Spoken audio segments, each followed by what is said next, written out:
Good evening everyone, good evening. क्या हाल चाल है जी आप सभी के? कैसे हैं आप सभी लोग? सभी का स्वागत है दोस्तों, वेलकम टू द सेशन। ये है आपकी क्लास नंबर 3। आज सुबह से अब तक 2 क्लासेस ऑलरेडी हो चुकी है और अब आपकी क्लास नंबर 3 है जो कि करीब 1.5 से 2 घंटे की होने वाली है। इसके बाद आपकी 2 स्पेशल क्लासेस होनी है, एक शाम 7 बजे होगी और एक शाम 8 बजे होगी। इन दोनों के अंदर मैं आपको जीके के क्वेश्चंस की प्रैक्टिस कराऊंगा। अभी तक हम इस कोर्स के अंदर जो बेसिक पोर्शन है, जैसे कि सोर्सेज ऑफ कॉन्स्टिट्यूशन, प्रीएम्बल या फिर और इनिशियली जो हमने पार्ट्स, आर्टिकल, रेंजेस वगैरह याद करी थी, उसके अलावा पार्ट नंबर 2, पार्ट नंबर 3 पूरा कर चुके हैं। 3 का थोड़ा सा पोर्शन बचा है, वो हम अभी यहाँ पे याद करेंगे। उसके बाद पार्ट नंबर 4 पढ़ेंगे और उसके बाद पार्ट नंबर 4A पढ़ेंगे। ठीक है, ये आपकी जो है क्लासेस चलेंगी। आज 7 बजे क्लास नहीं बता रहा, बिल्कुल बता रहा होगा, क्योंकि मैं चेक भी कर लेता हूँ। आज आपकी 2 क्लासेस होंगी। एक बार रुकिए, मैं चेक कर लेता हूँ। हम अभी हैं, बिल्कुल है ना, 7-8 बजे, दोनों बजे है क्लास। आप इसे चेक करो, ठीक है? नहीं, 7 बजे भी है, 8 बजे भी है, चेक करो एक बार।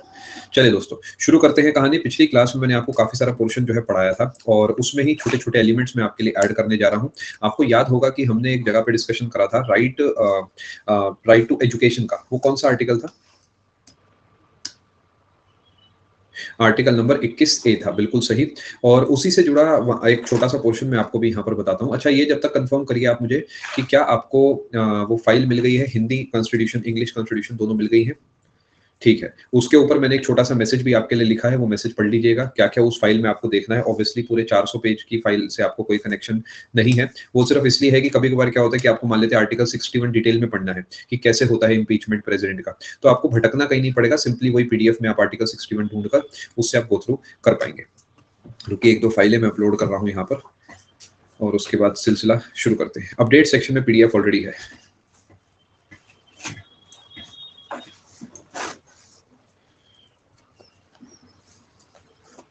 एक मिनट रुकिए, बस फाइल अपलोड हो रही है।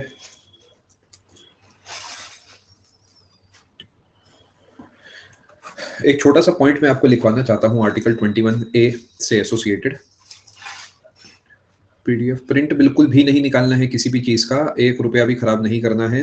जो आपको इस कोर्स के अपडेट सेक्शन में जाएंगे, डिस्कशन फोरम अपडेट सेक्शन, जो भी आपके पार्ट पे लिखा हुआ आता होगा, वहां पर आपको एक हिंदी का संविधान, एक इंग्लिश का संविधान मिलेगा।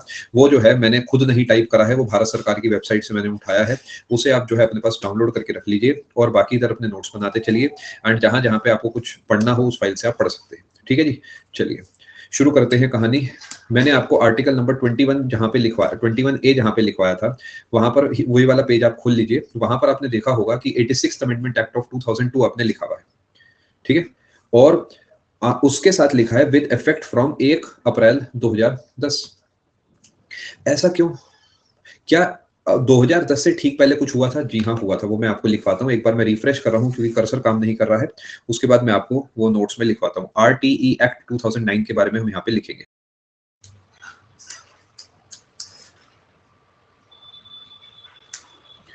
शिवानी जी, आप इस क्लास को स्किप कर दीजिए। कल रात 10 बजे वाली क्लास से पहले सारी क्लासेस कंप्लीट होनी चाहिए। Same for everybody who has missed last class. Right to education वाली जो अभी आपका पोर्शन है, वहां पर जाइए और डेटा को ऐड करिए। Right to, right of children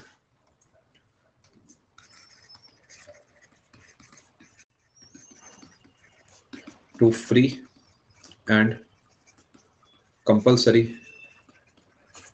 education act 2009 आया था। ये एक्ट भी इसी से जुड़ा है, ध्यान आप रखेंगे। इसे शॉर्ट में RTE एक्ट 2009 बोला जाता है। ये बस नोट कर लीजिए, फिर मैं आगे चलता हूँ। बस इतनी छोटी सी बात मैंने आपको बतानी थी यहाँ पे।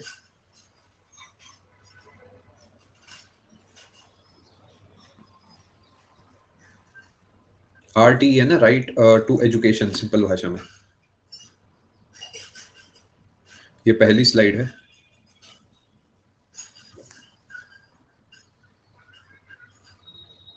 नोटेड। चलें आगे। अब करते हैं इस क्लास के कंटेंट के बारे में थोड़ी सी बातचीत।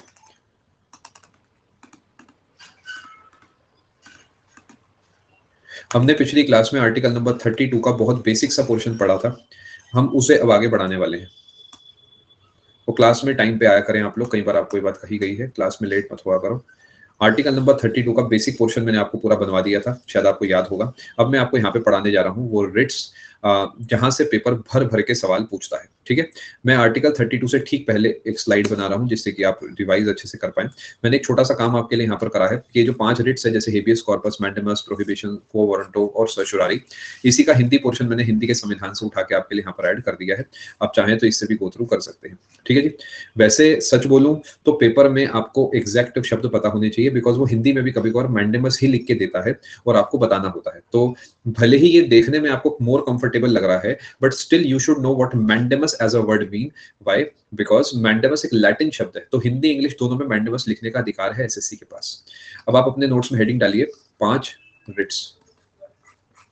5 तरीके की रिट्स हैं जो इशू करी जाती है कोर्ट्स के द्वारा। सबसे पहले उनके बेसिक पोर्शन को लिखते हैं। ये जो रिट्स हैं ये पांचों लैटिन ओरिजिन की हैं। सबसे पहले है हेबियस कॉर्पस,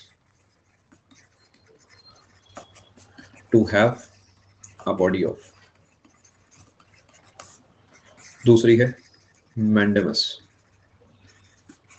वी रिट्स का मतलब ऑर्डर्स मान सकते हैं आप, we command. Prohibition, to forbid यानी to prohibit. Certiorari, to be certified. quo warranto, by what authority or warrant।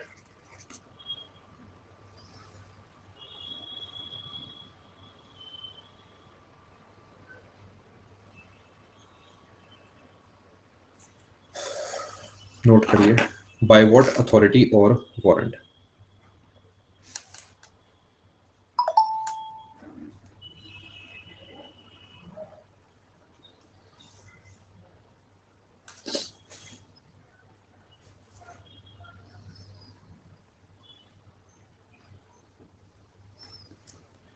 करा जी नोट। अब देखिए ये जो रिट्स हैं, अगर आप किसी स्टेट पीएससी या यूपीएससी के लिए पढ़ते हैं तो ये अपने आप में एक क्लास, मिनिमम एक क्लास लेती है। बट हमारे एसएससी में उतना डेप्थ में ये लोग नहीं जाते, तो हम यहाँ पर क्या करेंगे, मेन मेन चीजें पढ़ेंगे। सबसे पहले कितनी रिट्स होती है, 5। उसके बाद इनके मतलब क्या होते हैं, जैसे हेबियस कॉर्पस का मतलब है to have a body of, mandamus है वी कमांड, प्रोहिबिशन है वी या टू फॉरबिड, और सर्श्योरारी जो है ये इसका मतलब है टू बी सर्टिफाइड, और फिर है क्वो वारंटो, बाय व्हाट अथॉरिटी और वारंट। थोड़ा थोड़ा एक्सप्लेन करता हूँ, ज्यादा डेप्थ में नहीं जाऊंगा क्योंकि नीड नहीं है। देखिए क्या होता है कि अगर मान लेते हैं किसी इंसान को कैद कर लिया गया जेल में, वो ये आपने पिछली क्लास में पढ़ा होगा कि 24 घंटे के अंदर अंदर उसे जो है पेश करना था मैजिस्ट्रेट के सामने, किसी वजह से पेश नहीं करा गया तो वो इलीगल डिटेंशन हो गया, और उस केस में सुप्रीम कोर्ट या हाई कोर्ट अगर उस पर बात जाती है तो एक रिट इशू करेगा और कहेगा हेबियस कॉर्पस। हेबियस कॉर्पस का मतलब हो गया कि आपके पास एक इंसान है, ये जो आपने इलीगली डिटेन करा है, इसे आप हमारे सामने पेश करिए। यहां तक बात को समझ पाए। हेबियस कॉर्पस का मतलब है कि अगर आपने किसी को कैद कर लिया, इलीगल डिटेंशन कर दिया उसका, तो बड़ा कोर्ट छोटे पोस्ट वाले को एक रिट इशू करेगा, ऑर्डर देगा कि भाई इसे हमारे सामने पेश करा जाए। दूसरे नंबर पे मैंडेमस। मैंडेमस का मतलब है वी कमांड, यानी हम आपको आदेश देते हैं। हमारा आदेश ये है कि जनरली एक सुप्रीम कोर्ट एक हाई कोर्ट को, या एक हाई कोर्ट उससे छोटे कोर्ट को एक आदेश देगा कि भाई ऐसा ऐसा काम करा जाए। प्रोहिबिट का मतलब है किस चीज को रोकना, यानी अगर कोई ऐसा छोटी, आप बस क्या करो ना, अपने दिमाग में एक बड़ी पोस्ट इमेजिन करो ए, और एक छोटी पोस्ट इमेजिन करो बी। ए जो है बार बार बी को रिट इशू कर रहा है, एक ऑर्डर दे रहा है। अगर बी ने किसी को कैद कर लिया अपने पास, तो ए क्या करेगा, हेबियस कॉर्पस इशू करेगा कि भाई इसे हमारे सामने पेश करो, हमें बताओ कि तुमने इसे कैसे डिटेन कर रखा है। अगर ए चाहता है कि भाई कोई काम बी करे, तो वो मैंडेमस का रिट इशू करेगा, यानी वी कमांड।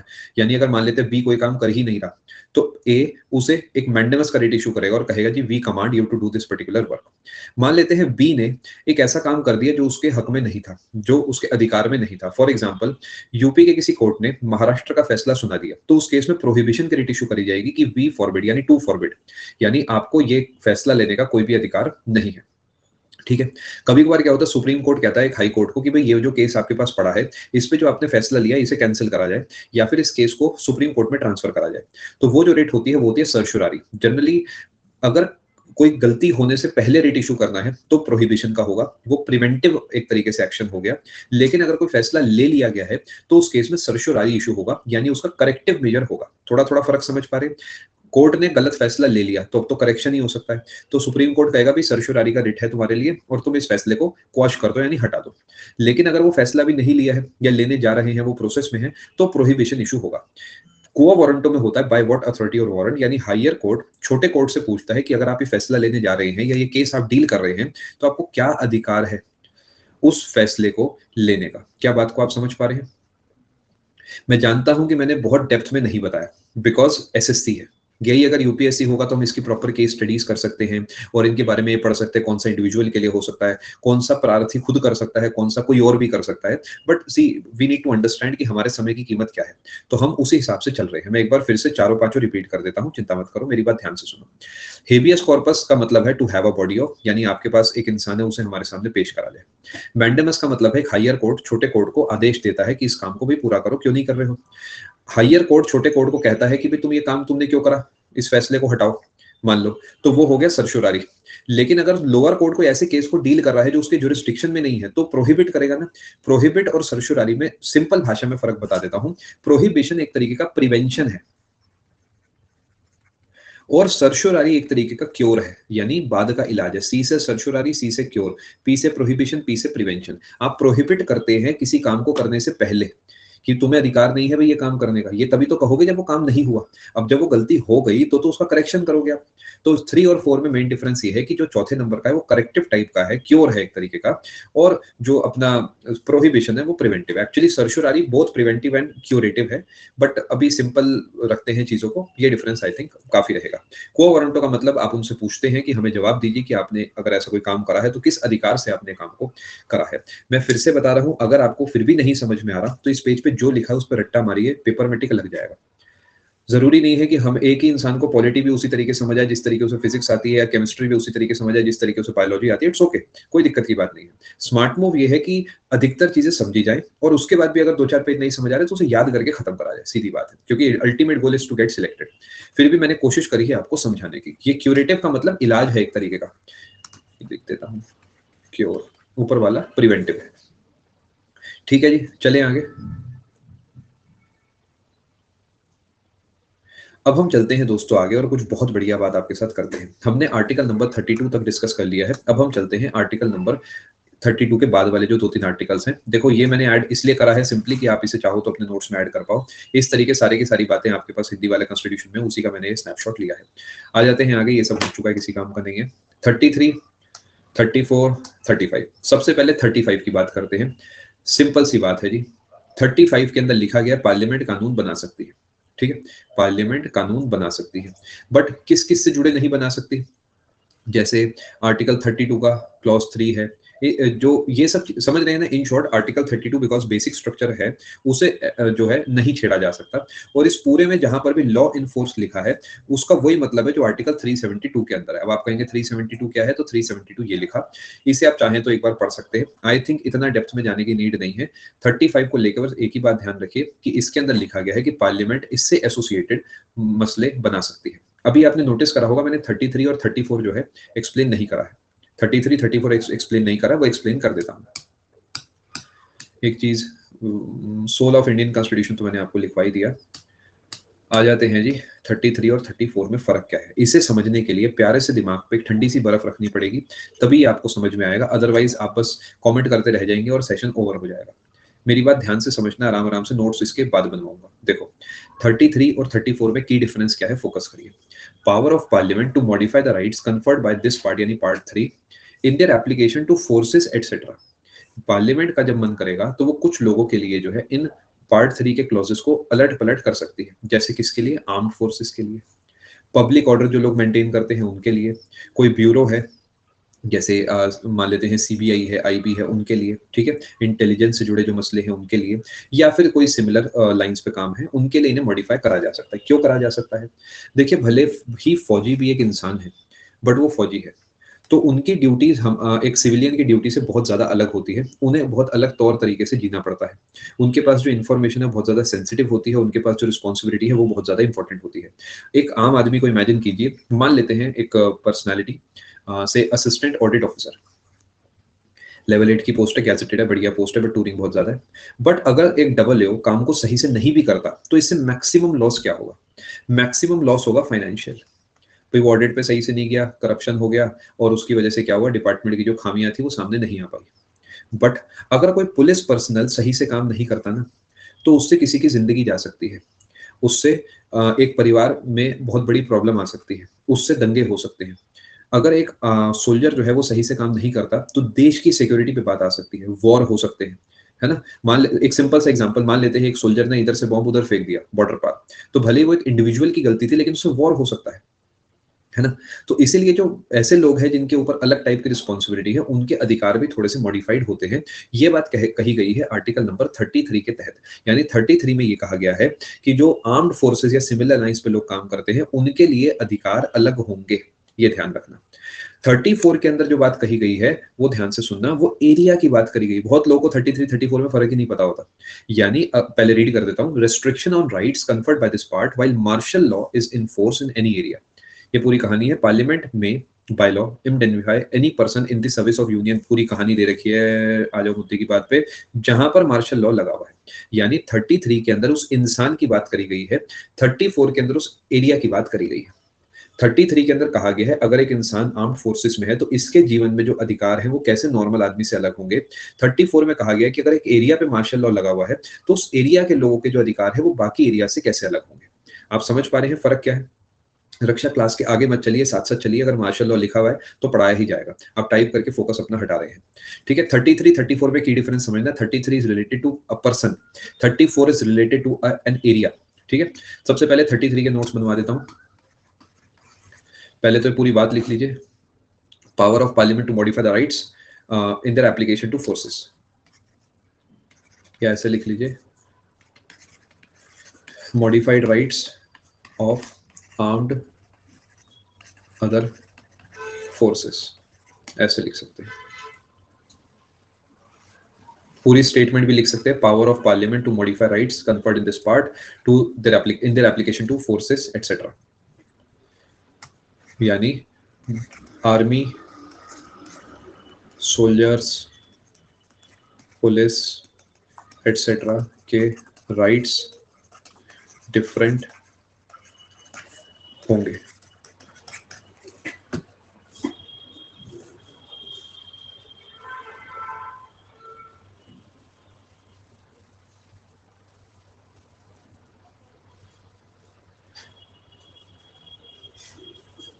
और ये ध्यान रखना, ओनली पार्लियामेंट कैन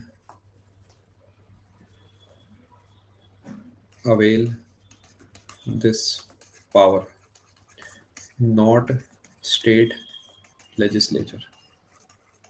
यानी भले ही पुलिस एक स्टेट सब्जेक्ट है, बट अगर कोई फंडामेंटल राइट्स में चेंजेस करने हैं पुलिस वालों की तो वो स्टेट नहीं कर सकता, पार्लियामेंट ही कर सकता है। मैं नहीं कह रहा ऐसा, यहां पढ़ो, ये एक बहुत अच्छी बात है। अदरवाइज क्या होगा, स्टेट जो है वो बहुत अलग तरीके से भी जो है लॉस में चेंज करके पुलिस की नौकरी मुश्किल कर सकता है।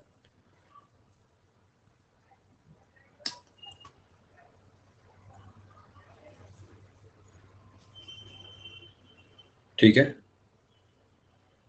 जी हाँ, आप देखिए ना श्याम, खुद सोचिए, मैं नहीं कह रहा ऐसा, आप खुद पढ़िए। बाय यूज ऑफ आर्टिकल 33 है, पार्लियामेंट हैज इनेक्टेड, कई सारे एक्ट्स हैं, जैसे एक आर्मी एक्ट है 1950 का, नेवी एक्ट है 1950 का, एयरफोर्स एक्ट है 1950 का, police forces registration of rights act 66, हाँ ठीक लिखा है, police forces restrictions of rights act 1966। ठीक है, और भी कई सारे ऐसे एक्ट्स हैं। has enacted, ENACTED, etc.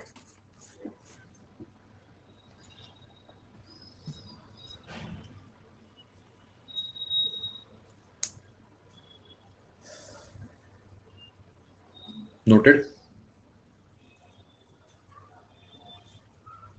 लागू कराना, इनेक्ट का मतलब लागू कराना। लास्ट स्लाइड लिखिए। सिर्फ नाम याद करना है देव, बिकॉज एसएससी ने सच बोलो तो आज तक के नाम भी नहीं पूछे। मैं अपनी तरफ से थोड़ा फैक्टर ऑफ सेफ्टी ज्यादा ही रखता हूं। नहीं, वो अलग चीज है सलोनी।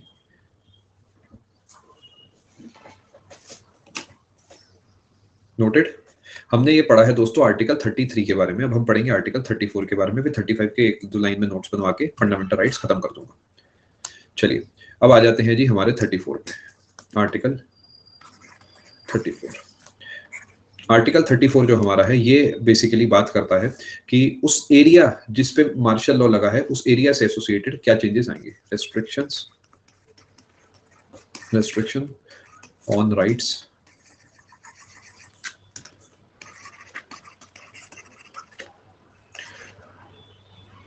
या सीधा लिखते हैं, ऐसे कहानी छोड़ो। while martial law is in force in any area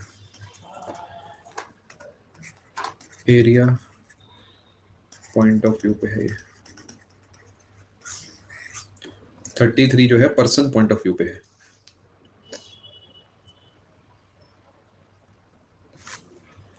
martial law का मतलब होता है सिंपल भाषा में मिलिट्री का शासन हो गया उस एरिया में, यानी वहां पे की जो नॉर्मल फंक्शनिंग है, वहां की जो पुलिस है या वहां के जो मंत्री हैं या वहां के जो लोग हैं, नेता हैं, वो कंट्रोल नहीं कर पा रहे सिचुएशन को।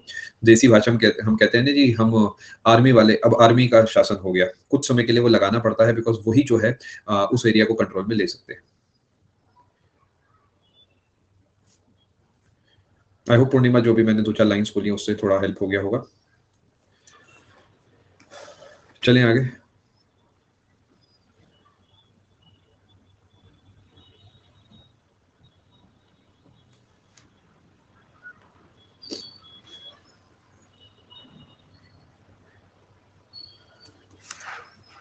अब एक प्रॉब्लम है, वो प्रॉब्लम क्या है ना, जैसे आपने मार्शल लॉ पढ़ा और आपने मुझसे पूछा कि सर मार्शल लॉ क्या होता है। पूरे संविधान में कहीं पर भी मार्शल लॉ की डेफिनेशन नहीं दे रखी है। कहीं पर भी मार्शल लॉ की डेफिनेशन नहीं, वो जो 400 कुछ पेज है उन्हें सबको उसमें कंट्रोल एफ करके सर्च कर लेना, कहीं पर भी मार्शल लॉ के बारे में कुछ भी नहीं लिखा।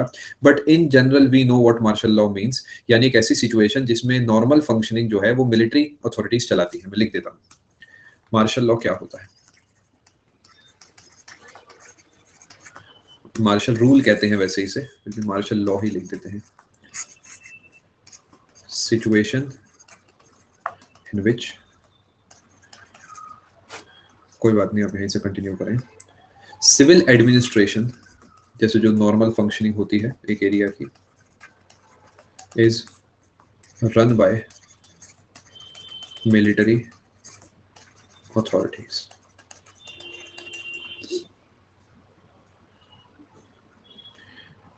ये मिलिट्री लॉ नहीं है, मिलिट्री लॉ अलग चीज होती है। मिलिट्री लॉ लगता है मिलिट्री के पर्सनल पे, मैं मिलिट्री में हूं तो मेरे पे जो लॉ लगेगा वो मिलिट्री लॉ है। ये है मार्शल लॉ, विशु दोनों अलग अलग है। ये मिलिट्री रूल है। अच्छा आपने रूल लिखा है ना, फिर ठीक है। हाँ ये जो है मिलिट्री रूल है जी हाँ, लेकिन ये मिलिट्री लॉ नहीं है, ये अलग चीज होती है। ये आर्म फोर्सेस पे लगता है।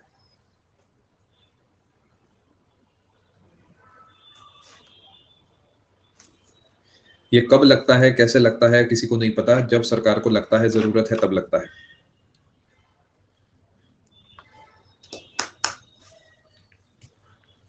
नोट करिए, आगे चले।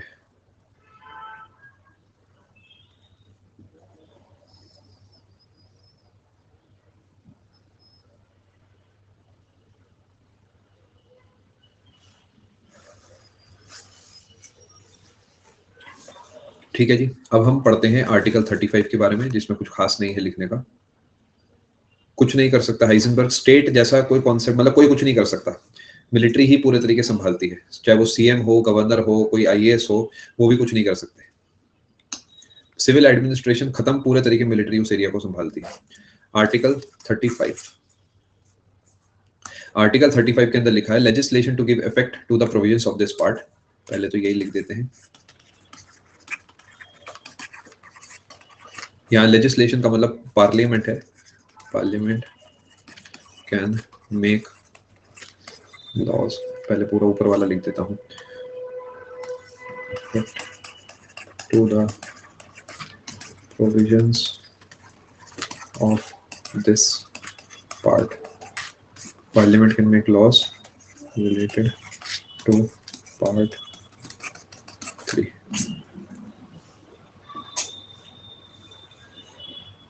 यस श्रेया जी, बिल्कुल सही। यस पिरिक, कुछ भी हो सकता है।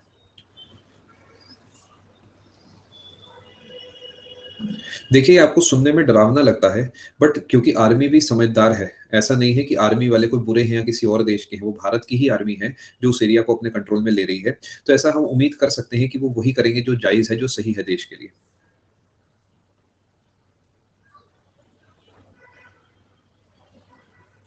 Legislation to give effect to the provisions of this part, और मैंने लिखा parliament can make laws related to part 3।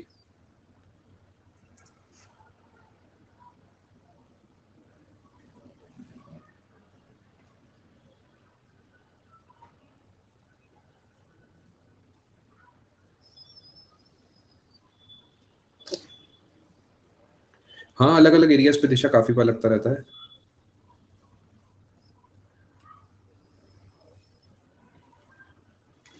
चले जी आगे, आपने नोट कर लिया है तो टाटा बाय बाय करें हम अपने फंडामेंटल राइट्स को, और चलें अगले पार्ट की तरफ, जो कि है हमारा पार्ट 4। आई होप आपको सीखने को मिला होगा। Part 4 is DPSP, directive heading डाल सकते हैं आप चाहे तो नए पेज से या उसी के नीचे, principles of state policy, note कर सकते हैं। इसके बारे में कुछ बढ़िया बातें पार्ट 4 में है, ऊपर लिखा है वैसे तो, आर्टिकल्स 36 से 51 तक है, नॉन जस्टिसिएबल है, और काइंड ऑफ डायरेक्शंस हैं to state to function properly, directions by constitution to government.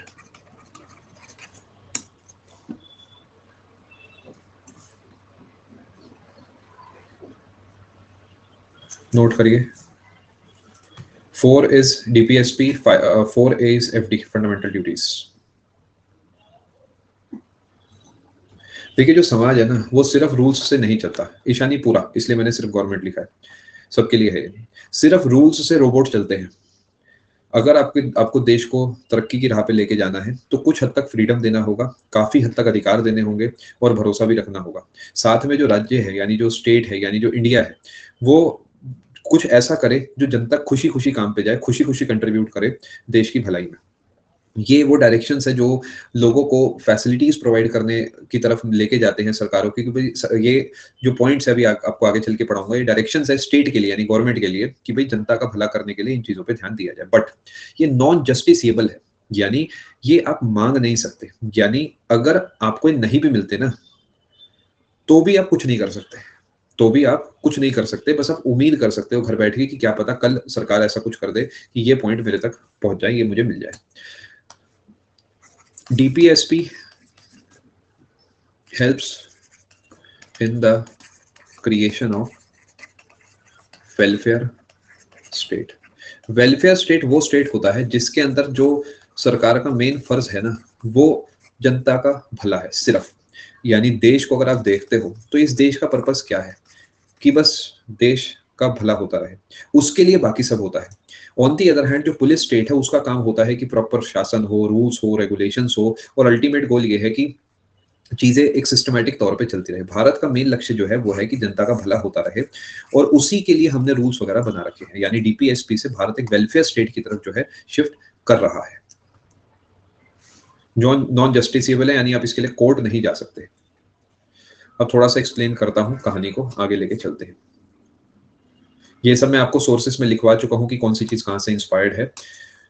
B R Ambedkar ने एक बात कही थी, सेड कि डीपीएसपी है novel features of Indian constitution. Novel का मतलब होता है new and unique. DPSP novel features of Indian constitution. Novel का मतलब न्यू। वैसे तो हमने इसे भी दूसरे देश से ही काइंड ऑफ बोरो करा है, स्टिल जिस तरीके हमने इन्हें लिखा है, जिस तरीके के पॉइंट्स हमने इसमें ऐड करे हैं, वो points according to doctor B R Ambedkar ji वो काफी यूनिक है, काफी बढ़िया है। इसलिए उन्होंने कहा था कि यह novel features of Indian constitution, new and unique. ठीक है जी, चलें आगे। अब इसका ऑपरेशन हम करने जा रहे हैं। अच्छा, एक चीज ध्यान रखना, आपके लिए कल बहुत बड़ा टास्क है। अब मेरी रात को आज 9 बजे तक क्लास है, कल मेरी होगी, उसके बाद शाम को क्लास 8 बजे और रात को 10 बजे।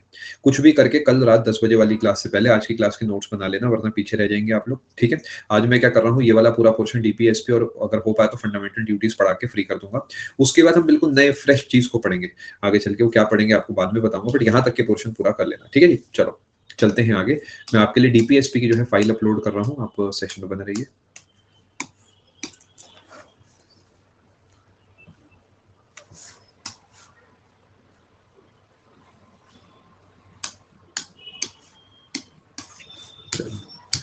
चलते हैं जी आगे। 1 मिनट सेशन में आप बन रही है, मैं लाइट ऑन कर लेता हूँ, थोड़ा अंधेरा होने लग गया है। सेशन में बन रही है।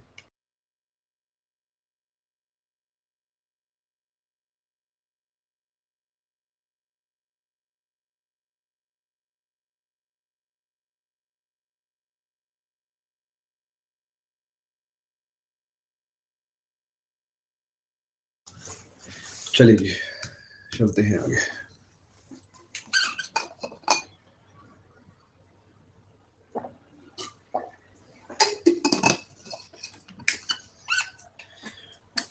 आप मान के चलिए मिड जनवरी हो जाएगी इस कोर्स को पूरा करने में। हो सकता है पूरी जनवरी भी लग जाए, कोशिश मेरी मिड जनवरी की है, बाकी लेट्स सी।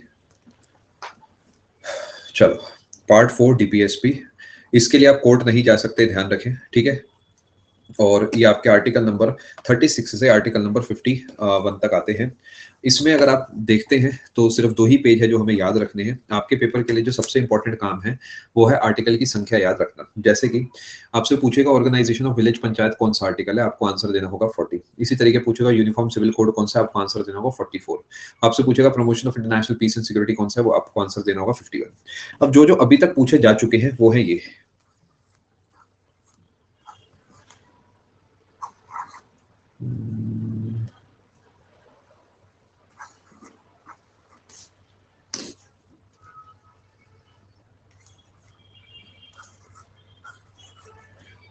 अब आप समझे हो एक बात बढ़िया सी, कि जब 50% ही पूछे गए हैं तो 100% ही पढ़ना पड़ेगा। क्योंकि जब आप यहाँ देखोगे कि वो अधिकतर पूछ चुका है तो वो अगली बार 48 पूछ लेगा, वो 46 पूछ लेगा। यानी हमें हर आर्टिकल अच्छे से पता होना चाहिए। ठीक है, अब आपके लिए क्या काम है, क्या टास्क है, मैं आपको हर आर्टिकल को बहुत अच्छे से समझाऊंगा। ठीक है, इसे और डिटेल में हम लोग पढ़ेंगे, सिर्फ ऐसा नहीं कि इसी पेज से पढ़ा के खत्म कर दूंगा। इस बार और डिटेल में चलेंगे। मैंने आपके लिए क्या करा है, हर आर्टिकल को एक्सप्लेन करा है डिटेल में आने वाली स्लाइड्स में। जैसे कि आप देखेंगे 36, 37, 38 पूरे प्रॉपर नोट्स लेके आया हूँ, जो कॉन्स्टिट्यूशन का हमारे पास डिटेल्ड आर्टिकल है। आपको क्या करना है, आपको अपने नोट्स में ये पॉइंट्स ऐड करने हैं। ठीक है, जो जो इंपॉर्टेंट होगा मैं वो इन्हीं 2 स्लाइड्स में कोशिश करूंगा आपके लिए ऐड करने की। आपको अपने नोट्स में पूरी कहानी बिल्कुल भी नहीं लिखनी है। जो जो काम की बात है वो मैं आपके लिए यही 2 स्लाइड पे लिखूंगा। आपका टास्क घर पे इतना सा है कि बस इन्हें लाइन से छापना है, और जो जो पॉइंट मुझे लगेंगे ऐड करने हैं वो मैं यहीं पे मार्क करके ऐड करूंगा। बस ये 2 पेज आपको छापने हैं। ये सारी स्लाइड सिर्फ अंडरस्टैंडिंग के लिए है और इनका कोई काम नहीं है। ठीक है जी, चलो शुरू करते हैं। सबसे पहले आर्टिकल 36, उन्होंने भी वही करा जो मैं करता हूँ, इसी वजह से मैंने भी वही करा जो वो करते हैं, कि भैया जो स्टेट है ना वो वही है जो पार्ट 3 में है, बस काम खत्म। अब प्रॉब्लम उन्हें आएगी जिन्होंने पार्ट 3 नहीं पढ़ा। क्योंकि उन्हें पता ही नहीं स्टेट क्या है, अब जाके उन्हें पढ़ना पड़ेगा। खैर अपने लिए सिंपल है कि 36 जो है वो अपना है पार्ट नंबर 3 में जो स्टेट है उसी की बात करी गई है। इसी तरीके आगे बढ़ते हैं। आर्टिकल 37, 38। 37 है application of the principles contained in this part. ध्यान से समझना। The provisions contained in this principle shall not be enforceable by any court. It shall be the duty of the state to apply these principles in making laws. क्या इसमें कुछ भी याद add करने जैसा है? नहीं, ये ऑलरेडी आपके नोट्स में लिखा हुआ है कि भैया ये जो है नॉन एनफोर्सेबल है। आप चाहो तो ये फैंसी वर्ड यहाँ पे ऐड कर सकते हो अपने नोट्स में, नॉन एनफोर्सेबल भी लिख लो, कोई बात नहीं, क्या पता ये वर्ड दे दे एनफोर्सेबल। एनफोर्सेबल की स्पेलिंग सही लिखी है मैंने, देख लेता हूँ मैं। एनफोर्सेबल सही लिखी है, ऐड कर लो एक छोटा सा पॉइंट, नॉन एनफोर्सेबल। 36, 37 में तो कुछ भी नहीं है याद करने का। आ जाते हैं 38 पे। State to secure a social order for the promotion of welfare of the people. अच्छा, आपको ये तरीका सही लग रहा है पढ़ाने का? मैं चाहूँ तो क्या कर सकता हूँ, मैं इसी स्लाइड पे बस बताते चलूं, बट आई पर्सनली फील कि अगर मैं उन लाइंस को एक बार आपके लिए रीड कर दूंगा तो घर पे आपको थोड़ी मदद हो जाएगी। अदरवाइज क्या होगा, जब आप ये सब देखोगे ना तो सिंपली इग्नोर कर दोगे। इसलिए मैं अपनी तरफ से कोशिश कर रहा हूँ कि एक बार इससे मेन बातें अंडरलाइन या रीड कर दूं, सो दैट रिवीजन में आपको मदद हो जाए। याद आपको बोल्ड वाला ही करना है, वैसे नहीं भी पढ़ेंगे तो भी चल जाएगा। स्टेट टू एंश्योर या secure a social order for the promotion of welfare of the people.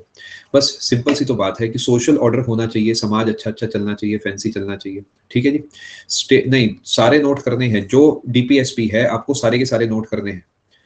The state shall strive to promote, वही फैंसी बातें, अच्छी अच्छी बातें, मिनिमाइज कर दो इनइक्वालिटी, इनकम एकदम बढ़ा दो, सबके घर में पैसा ही पैसा हो जाए और सोशल ऑर्डर हो जाए, सोशल इकोनॉमिक पॉलिटिकल जस्टिस सब कुछ मिल जाए सबको, वही अच्छी अच्छी बातें हैं। ठीक है, अपने लिए काम की बात यह है कि भैया 38 में ये बात कही गई है। पहला आर्टिकल में डेफिनेशन थी, दूसरे में एप्लीकेशन था, तीसरे के अंदर कहा गया है कि स्टेट को क्या करना है। 39 certain principles of policy to be followed by the state. Certain principles of policies to be followed by the state. यानी ये जो बातें हैं ना, ये स्टेट के लिए है, यानी गवर्नमेंट इसे पढ़ रही है बैठ के। सबसे पहले गवर्नमेंट ने डेफिनेशन पढ़ी स्टेट की, उसने कहा ठीक है भैया कोई बात नहीं। उसके बाद उसने पढ़ा कि भाई एप्लीकेशन क्या क्या है, गवर्नमेंट ने कहा अच्छा नॉन एनफोर्सेबल है क्या, चलो कोई बात नहीं, पढ़ के देख लेते हैं फिर भी क्या लिखा है इसके अंदर। तीसरे नंबर पे उन्होंने देखा कि जो स्टेट है वो उन्हें जो है सोशल ऑर्डर मेंटेन करना है। तो कह रहे ये तो हम पहले से ही कर रहे हैं, तो इसमें क्या बड़ी बात। अगले आर्टिकल पे आओ। 39 क्या चीजों को दिमाग में रखना है पॉलिसीज बनाते समय। जितने भी सिटीजन है, all the citizens main and women equally have the right. उन्होंने कहा ठीक है, तो बड़ी कॉमन सेंस की बात है। दैट अब ये समझ गए ना कि the state shell direct it's policy towards securing क्या, यानी स्टेट जब अपनी पॉलिसी बनाएगा तो ये सारे पॉइंट मैच होने चाहिए। क्या क्या, आदमी और औरत इक्वल होने चाहिए, ओनरशिप और control of material resources are so distributed as best to subserve the common good, यानी कंसंट्रेशन ऑफ वेल्थ नहीं होना चाहिए। ठीक है जी। अच्छा, अगले में भी यही लिखा, कंसंट्रेशन ऑफ वेल्थ नहीं होना चाहिए, इक्वल पे होनी चाहिए, इक्वल वर्क के लिए, ये इंपॉर्टेंट पॉइंट है। इक्वल पे नहीं है, equal pay for equal work है। काम करोगे तो ही तो पैसा मिलेगा, है ना। that the health and strength of workers men and women and tender age of children are not abused, वही अच्छी अच्छी बात है। अब आप समझ रहे हो कि ये जो पॉइंट्स आप यहाँ देख रहे हो ना, एसएससी यहाँ से कुछ खास नहीं बना सकता। वो बनाएगा तो आर्टिकल नंबर से बना सकता है। ये जो डेटा है ये उनके लिए है जिन्हें मेंस की आंसर राइटिंग करनी है यूपीएससी या स्टेट पीएससी की, वो वहां पे कोट कर सकते हैं अपने नंबर बढ़ाने के लिए। बट हमारे लिए ऑब्जेक्टिव पेपर्स में तो अपने को बस वो आर्टिकल नंबर याद करना है। कंसंट्रेशन ऑफ वेल्थ का मतलब है कि पैसा कुछ ही लोगों पे एकत्रित हो गया, इकट्ठा हो गया है, वो गलत बात है, ऐसा नहीं होना चाहिए, सबके पास पैसा होना चाहिए। Article number 39A, equal justice and free legal aid. Equal justice and free legal aid. The state shall secure that the operation of legal system promotes justice on a basis of equal opportunity and shall provide free legal aid by suitable legislation or schemes to ensure the opportunities for securing justice are not denied to any citizen by reason of economic or other disability. बड़ी simple बातें हैं। DPSP जब आप पढ़ोगे ना, आपके दिमाग पे जरा सा भी लोड नहीं जाएगा। सिंपल जो आपने सुनी है ना अच्छी अच्छी बातें, बस वही है कि हाँ भाई जो गरीब है उसे भी कानून का पूरा फायदा मिलना चाहिए, उसे भी जस्टिस मिलनी चाहिए। सिंपली बिकॉज वो गरीब है तो ऐसा ना हो कि वो अदालत तक ना पहुंच पाए इंसाफ के लिए, उसे पूरा अधिकार होना चाहिए। ये लिखा गया 39A में। आर्टिकल नंबर 40, विलेज पंचायत होनी चाहिए जी, उनके पास पावर होने चाहिए, बस सिंपल सा है। Right to work, to education and to public assistance in certain cases. The state shall, within the limits of its economic capacity and development, make effective provision for securing right to work, to education, to public assistance in cases of unemployment, old age, sickness and disablement. Simple बातें हैं कि भैया सरकार का काम है जो बेरोजगारी है उसे कम करना, बुढ़ापे में जनता की मदद करना, कोई बीमार है तो उसका इलाज कराना, कोई डिसेबल हो गया है तो उसका इलाज कराना, ये सब चीजें तो ऑलरेडी करती है सरकार। सरकार जॉब्स क्रिएट करती है, यस। ओल्ड एज में बेसिक लेवल की पेंशन देती है, यस। हॉस्पिटल्स वगैरह बना रखे हैं, यस। वो कितने लेवल पे करती है वो डिपेंड करता है कि उसकी इकोनॉमिक कैपेसिटी पे, जो कि यहाँ पे लिखा भी गया है, limits of its economic capacity and development. ऐसा नहीं है कि ओल्ड एज में कोई कहे जी मुझे तो 2 लाख रुपए दिन की पेंशन चाहिए, स्टेट का काम है कराना, नहीं। उसकी अपनी इकोनॉमिक कैपेसिटी एंड डेवलपमेंट है।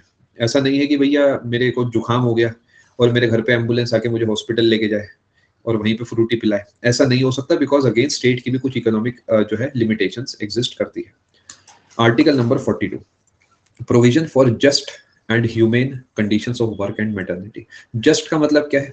जस्ट का मतलब है जस्टिस वाला जस्ट है, यानी जो वर्क है ना, वर्क, वहां पे काम करने लायक सिचुएशन होनी चाहिए, वहां पर काम करने लायक सिचुएशन होनी चाहिए। हमारी कॉलोनी का कोई गार्ड भी होगा ना, तो वहां पर भी कॉलोनी में एक छोटी सी हट जैसी बनाई जाती है, जिससे कि अगर धूप हो या बारिश हो तो वो इंसान उसमें बैठ सके। इनफैक्ट लोग क्या करते हैं, जब सर्दियां आती हैं तो अपनी तरफ से, अगर घर जिसका भी पड़ोस में घर है, वो क्या करेंगे, एक्सटेंशन कॉर्ड वगैरह लगा के उन्हें हीटर का कनेक्शन दे देंगे। अगर वो पॉसिबल नहीं है तो अपनी तरफ से कोई कंबल दे देगा, कैप दे देगा, जो भी पॉसिबल है वो अपनी तरफ से करने की कोशिश करती है। सिमिलरली सरकार का भी काम है कि अगर ऑफिस बनाए तो ऑफिस में काम करने लायक सिचुएशन होनी चाहिए। तभी आप सरकारी दफ्तरों में देखोगे तो आपको एसी मिलेगी, बिना एसी के भी काम हो सकता है। फिर एसी क्यों है? बिकॉज काम करने लायक जगह होनी चाहिए। ऐसा सब जगह भी नहीं है, मैं जानता हूँ कुछ ऑफिसेस में आपको बहुत पुराने जमाने का सिचुएशन मिलेगी, बहुत सारी फाइल्स ही फाइल्स, मिट्टी, वो सब है, एग्री करता हूँ, but still government is working towards that, hopefully, ठीक है। एंड मैटरनिटी रिलीफ, ये भी सिंपल है। देखिए, जो मैटरनिटी है वो एक ऐसा स्टेज ऑफ वुमेन्स लाइफ होता है जो कि काफी डिफिकल्ट, काफी डिफरेंट होता है एक इंसान के लिए। तो ऐसे में सरकार का पूरा सपोर्ट मिलना चाहिए, चाहे वो मेडिकल सिचुएशन से हो या अदरवाइज हो, अपनी तरफ से पूरा जो है सपोर्ट मिलना चाहिए। Living wage etcetera for workers, the state shall endeavour to secure all workers agricultural, industrial और otherwise work a living wage condition. वही अच्छी अच्छी बात है कि डिसेंट स्टैंडर्ड जितनी तो कमाई हो। ऐसा नहीं है कि मैं काम पे जा रहा हूँ, मुझे 100 रुपए कोई दिन के दे रहा है, तो वो इलॉजिकल हो गया। इसलिए आपने सुना भी होगा कि मिनिमम पे फिक्स करा जाता है कि हाँ भाई इससे कम सैलरी हो ही नहीं सकती। अभी आप कई बार क्या है ना, जब आप सरकार में जाते हैं तब आप ज्यादा चीजें सीखते हैं। यानी अगर कोई मान लेते हैं ग्रुप सी भी लगा हुआ है, तो मिनिमम इतनी सैलरी तो उसकी होगी ही होगी। अगर हम इतना भी ऑफर नहीं कर सकते तो हम वो पोस्ट का क्रिएशन नहीं करेंगे। क्या आपने भारत सरकार की कोई भी ऐसी पोस्ट सुनी है जिसकी तनख्वाह 5,000 रुपए महीना हो? कोई सी भी, कैसी भी छोटी से छोटी? क्यों नहीं सुनी? क्योंकि सरकार को पता है कि 5,000 रुपए में गुजारा नहीं हो सकता, तो वो ऐसी पोस्ट क्रिएट ही क्यों करेगी? सोच के देखो, है ना। मैटरनिटी रिलीफ जो पूछ रहे हैं ये कोई मदर है, ऐसा लिख लेते हैं, मदरहुड रिलीफ। अब ठीक है, चलो आगे चलते हैं। यहां तक आप समझ गए? आपने ये चीज नोटिस करी कि ये चीजें बड़ी सिंपल सिंपल है, कुछ भी नहीं है इसमें। यानी अगर मैं इन्हें ना भी दिखाऊं स्क्रीन पर तो भी आपको समझ आ जाएगा। सिंपली इसलिए बस मैं रीड करते चल रहा हूं क्योंकि इसमें नोट करने जैसा कुछ भी नहीं है। Participation of workers in management of industry, वही अनिल कपूर की जो मूवी आई थी जिसके अंदर वो लेबर यूनियन का हेड बन गया था, वही वाली कहानी कि भाई लेबर यूनियंस होनी चाहिए या सिंपल यूनियंस होनी चाहिए, जिससे कि जो लेबर है उसकी आवाज भी सुनी जाए। नायक नहीं है, नायक तो अलग मूवी है, कोई और मूवी है वो, ठीक है। खैर कोई बात नहीं, इधर आ जाओ, ठीक है।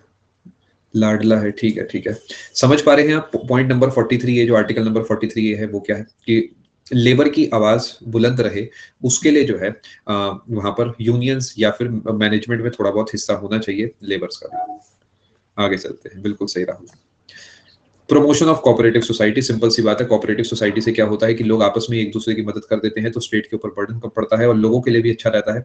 आपसी सहमति, हार्मनी बढ़िया बनती है, छोटे लेवल पे ही प्रॉब्लम्स निपट जाती हैं, और इसलिए कोऑपरेटिव सोसाइटीज का जो फॉर्मेशन है वो एक अच्छी बात है। Uniform civil code for the citizens, uniform civil code पे हम 1 घंटा भी डिस्कशन कर सकते हैं, बट अभी नहीं करेंगे, सिंपल रखेंगे चीजों को। इसके तहत क्या है कि भारत में जितने नागरिक हैं उन सबके लिए कानून भी एक जैसे होने चाहिए। अगर मैं एक धर्म का हूं, आप दूसरे धर्म के हो, तो हमारे लिए कानून अलग अलग क्यों हो? अगर आप एक प्रोसेस से अपना जीवन यापन करते हैं और मैं दूसरे प्रोसेस से करता हूं तो इसमें गड़बड़ है। Because we all are Indians, we should be treated equally. And civil code का मतलब है जो आमतौर पे हम जीवन यापन अपना करते हैं वो एकदम यूनिफॉर्म होना चाहिए। उसका जो कोड है, उसका जो तरीका है वो एकदम यूनिफॉर्म होना चाहिए, बस इतनी सी बात है। आर्टिकल नंबर 45, ये क्या है जी? क्यों का आंसर दिशा जी इस कोर्स में मैं कहीं पर भी नहीं दे पाऊंगा, बिकॉज क्यों का आंसर देगी सरकार। एक रीजन होता है प्रैक्टिकल एप्लीकेशन, बहुत चीजें सिर्फ इस वजह से नहीं हो पाती बिकॉज वो प्रैक्टिकली धीरे धीरे ये अप्लाई हो सकती है। ठीक है जी। इसके नोट्स हर्षित मैं आपको बताया तो है बेटा, आपको अपने नोट्स में सिर्फ ये सारे आर्टिकल लिखने हैं बस, क्योंकि पेपर नंबर वाइज ही पूछता है। ठीक है, आगे चलते हैं जी। आर्टिकल नंबर 45, हम क्या कर रहे हैं जी, गोली माफिक स्पीड में चल रहे हैं और हम यहां तक आ गए हैं। Provision for early childhood care and education to children below the age of 6 years. 6 साल से छोटा बच्चा भी पढ़ेगा? क्यों पढ़ेगा अभी वो? यूनिफॉर्म सिविल कोड अभी दोबारा समझाता हूं, मतलब 2 साल का बच्चा भी पढ़ेगा? बिल्कुल पढ़ेगा, क्यों नहीं पढ़ेगा? जब हम पढ़ रहे हैं वही पढ़ेगा।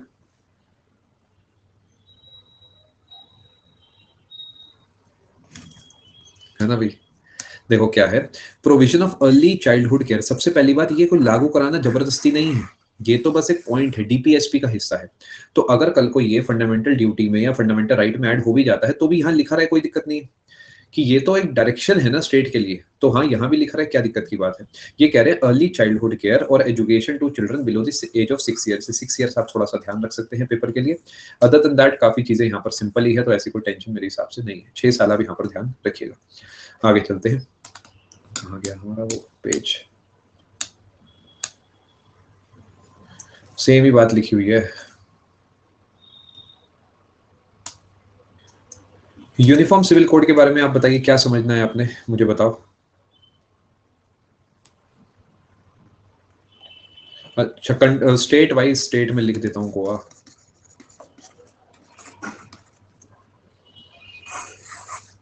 देखो एग्जांपल देता हूँ, हिंदुओं के लिए जो शादी का तौर तरीका है वो हिंदू मैरिज एक्ट में लिखा हुआ है, लेकिन यूसीसी का मानना है कि जो भारत है उसका ही एक अपना मैरिज एक्ट होना चाहिए। वो भले ही आप हिंदू हैं, सिख हैं, मुस्लिम हैं, ईसाई है, कोई फर्क नहीं पड़ना चाहिए, है ना। समझ रहे हैं जो मैं आपको कहना चाह रहा हूँ? तो ये है एक यूनिफॉर्म सिविल कोड का आपके लिए एग्जांपल कि भाई जो मेरा धर्म है ना उससे कोई कनेक्शन नहीं है, ये जो सोसाइटी है इसके जीने के तरीके का। ठीक है जी।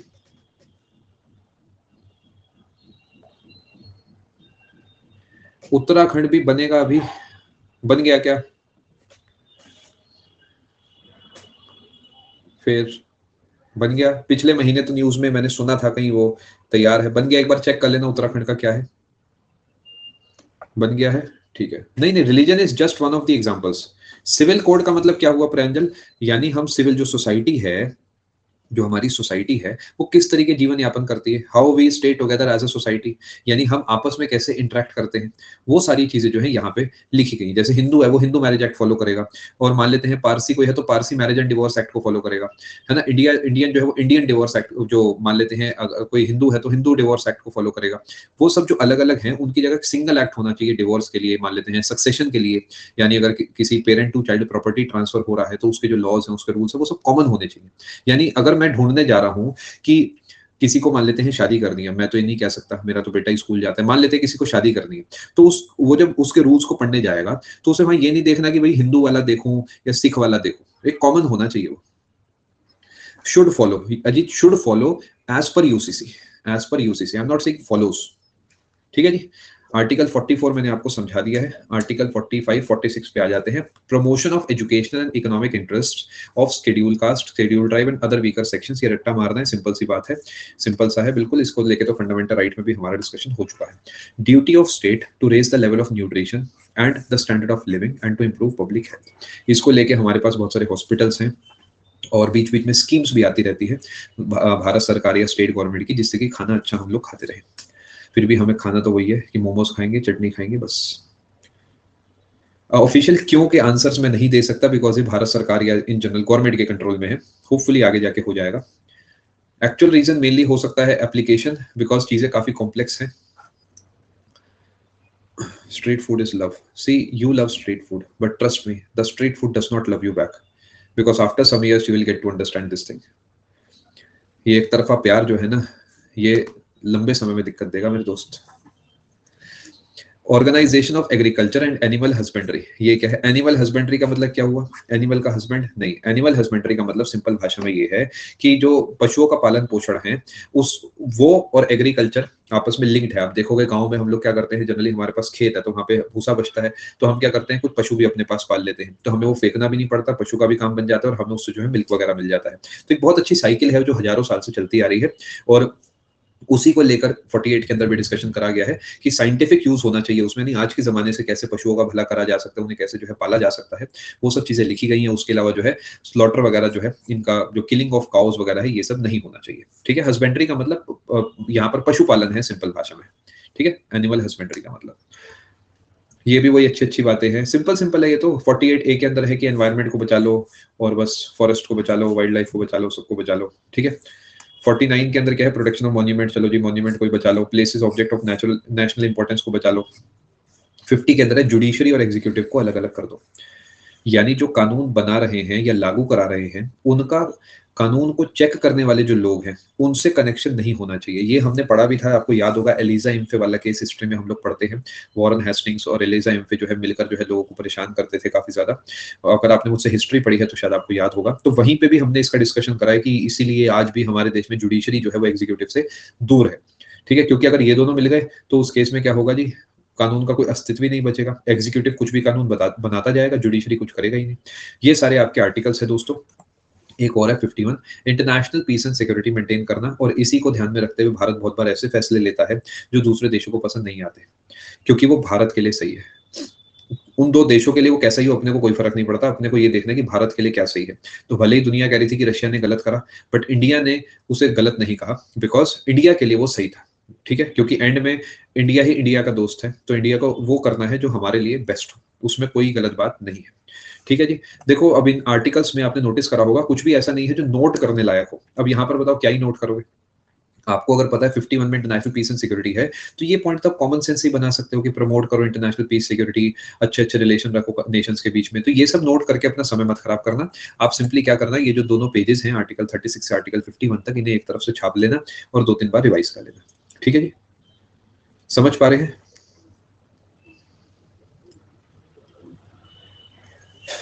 आगे चलते हैं जी।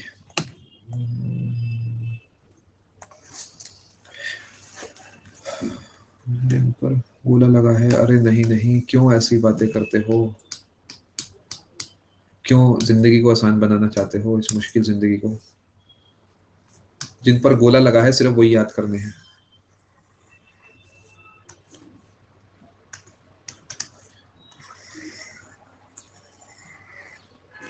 और बताओ, ठीक है जी। आपको Pintu ji exact line note करनी है, ये प्रिंट हो जाना चाहिए कॉपी में, ऐसे नोट करना है और खुला खुला नोट करना। ठीक है, गोला नहीं है, एलिप्स मान लो इसे।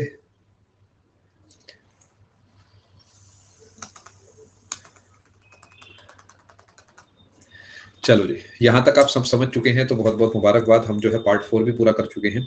और अब हम बढ़ेंगे आगे अगले पार्ट की तरफ। आखिरी पार्ट होगा इस क्लास का, वो part number 4A, fundamental duties. इसके बाद मैं आपको फ्री कर दूंगा, चिंता मत करो। ठीक है, मैं जानता हूं आपके मन में आ रहा है कि सर जी कुछ देख लो, एडजस्ट कर लो, 5:45 तक ही कर लो, सब सुन लूंगा, समझ लूंगा, लेकिन पहले जो है आप इस पोर्शन को पैक कराओ।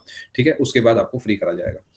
देखिए, अगर आप मुझसे पूछेंगे ना कि फिजिक्स में एक सिंगल टॉपिक बताओ सर जो 2-3 पेज में खत्म होता हो, जिससे सवाल आते ही आते हैं, मैं कहूंगा ग्रेविटेशन।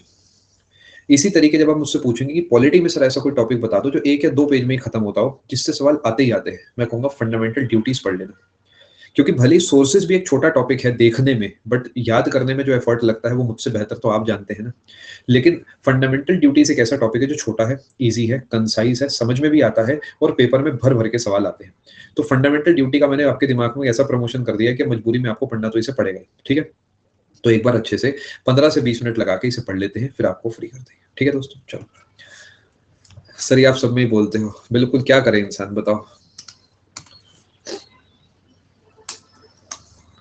आप ये सोचा करो मैं ऐसा क्यों करता हूँ, किसके लिए करता हूँ, आंसू आ जाएंगे आपको, क्योंकि मैं फाइल अपलोड कर रहा हूँ।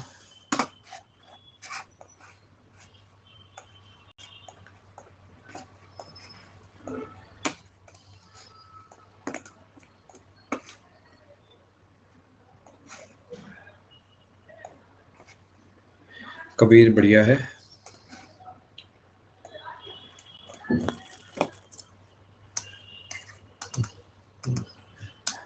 काश जिंदगी भी इतनी सरल होती। पार्ट 4A में एक ही आर्टिकल है, आर्टिकल नंबर 51A। पर बात यहाँ पर खत्म नहीं होती। इसके अंदर क्या क्या चीजें हैं वो मैं आपको पढ़ाऊंगा, ठीक है।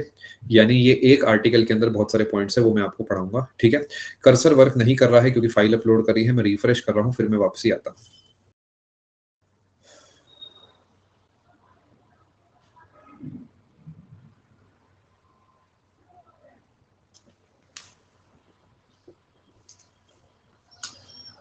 चलो जी, बस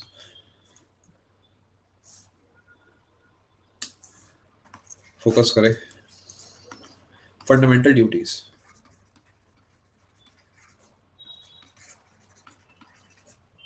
part number 4A। Comment section खाली करिए। पार्ट 4A है, आर्टिकल नंबर 51A है। थोड़ा खुला खुला लिखूंगा, वैसे तो पूरा डेटा एक सिंगल पेज में भी आ जाता है इसका, बट साफ साफ नोट्स बनाने के लिए 2 पेज में लिखूंगा। पार्ट 4A है, आर्टिकल 51A है, और added by 42nd amendment act of 1976 और रिकमेंडेड बाय सरदार स्वर्ण सिंह कमेटी। क्योंकि पार्ट 4A है तो इसका मतलब ये ओरिजिनली तो एग्जिस्ट नहीं करता होगा, ओरिजिनली एग्जिस्ट नहीं करता था, बाद में इसे ऐड करा गया है। याद रखेंगे, committee recommended 8 fundamental duties but actual fundamental duties added were 10।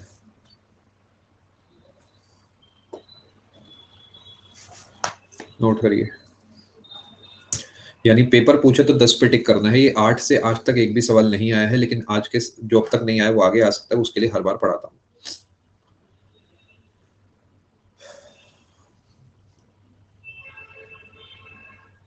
Total जो ये जो कमेटी है, इसने कहा था 8 फंडामेंटल ड्यूटीज ऐड करिए, बट करी गई थी 10। शाम अभी सब कुछ बताऊंगा। आप लोगों ने डाउट्स टॉपिक के एंड में पूछा करिए, बिकॉज अधिकतर बार जो आपके डाउट्स होते हैं वो ऑलरेडी टॉपिक का पार्ट होते हैं। कर लिया जी नोट, चलें आगे। और फंडामेंटल ड्यूटीज जो हैं पर अडॉप्टेड बोले, इंस्पायर्ड बोले, जो भी बोले, ये रशिया से इंस्पायर्ड है। ये यहीं पे लिख देता हूँ उनको। Fundamental duties were adopted from, आप रशिया बोलिए, यूएसएसआर बोलिए, या फिर सोवियत यूनियन बोले, एक ही बात है। ऑप्शन पे डिपेंड करता है आपको क्या मिलता है।